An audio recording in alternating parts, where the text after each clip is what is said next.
আবার কি রান্না হবে এখন? ঢেঁড়স পোস্ত করবো অল্প করে একটুখানি, তোর বাবার জন্য। বাবা ওটা দিয়ে ভাত খাবে খালি? হ্যাঁ, ওটা দিয়ে খেয়ে নেবে। তো পুরো ধোয়া আছে,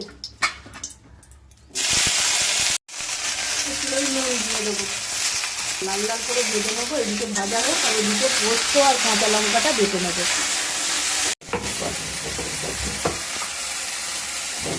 পোস্তটা মিহি করে বাটবো না, একদম একটু আধ বাটা হবে, বেটে নিয়েছি, হয়ে গেছে। এদিকে ঢ্যাঁড়সটাও বেশি ভাজবো না, লাল লাল করে একটু হালকা ভেজে নিয়েছি। এবার দিয়ে দেবো মশলাটা।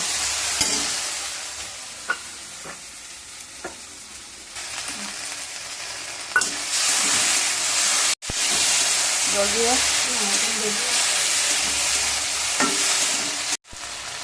অল্প করে একটুখানি হলুদ দিয়ে দেবো, বেশি দেবো না। তখন লবণ দিয়েছিলাম, আর একটুখানি দিয়ে দেবো। কষানো হয়ে গেছে, জল দেবো না, অল্প করে একটুখানি দেবো, দিয়ে এবার চাপা দিয়ে দেবো। টুকুস করে একবার খুলে দেখে নি হয়েছে কিনা। ও বাবা, ঝাল চচ্চড়ি হয়ে গেছে গো, জল শুকিয়ে একবার টেনে দিয়েছে।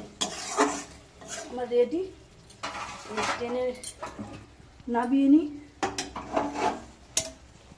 গরম ভাতে ভাত একদম হপহপ যাবে, প্রত্যেক কামড়ে ভাত নিবি আর হড়হড় চলে যাবে।